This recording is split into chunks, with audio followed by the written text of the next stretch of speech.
America isn't just divided by race, it's divided by a hierarchy, one that places black Americans at the bottom, holding up everyone else. This caste system isn't an accident. It's been carefully constructed over centuries to maintain power for a select few.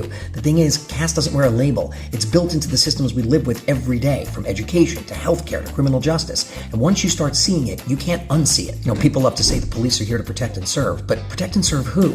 Policing isn't about public safety, it's about control.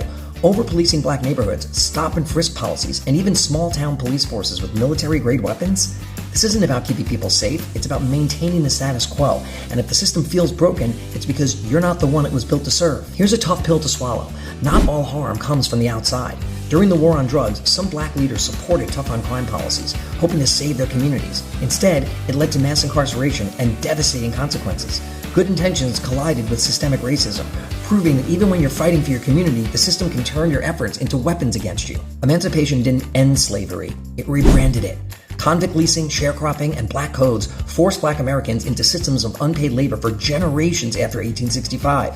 Plantations didn't disappear, they just turned into prisons and company towns. This wasn't a glitch in the system, it was the system, and its legacy shapes labor and racial inequality to this day. The Great Migration wasn't just about moving north for opportunity, it was about escaping terror. Millions of black families fled the South, running from lynch mobs, Jim Crow laws, and daily acts of violence. But the North wasn't a safe haven.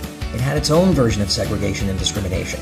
These families weren't just seeking a new home, they were trying to survive. And the challenges they faced are still woven into the fabric of this country, even in diverse schools.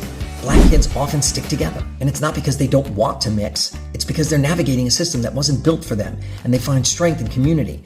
Understanding why kids self-segregate isn't about blaming them, it's about seeing how the system divides people even when it pretends it doesn't. You know what happens every time black Americans make progress? A backlash, Reconstruction, enter Jim Crow. Civil rights gains, cue the war on drugs. The election of Barack Obama, say hello to MAGA. White rage isn't loud or obvious. It's systemic, calculated, and devastatingly effective at rolling back progress. Every step forward is met with a deliberate effort to shove things back to the way they were. Black Americans have been exploited in the name of science for centuries, treated as lab rats instead of patients. The Tuskegee syphilis study is just the tip of the iceberg.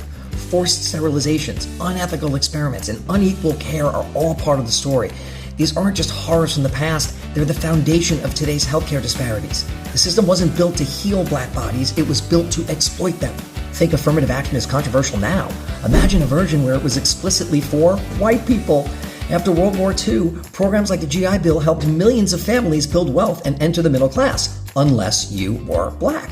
Redlining, exclusion, and outright racism locked black families out of those benefits, while white families gained a head start they've been passing down for generations. Segregation wasn't just about personal prejudice, it was federal policy. Redlining, zoning laws, and government-backed practices locked black families out of homeownership and starved their communities of investment. White suburbs flourished while black neighborhoods were systematically denied the resources to thrive. This wasn't just discrimination, it was policy, written into the fabric of America's cities.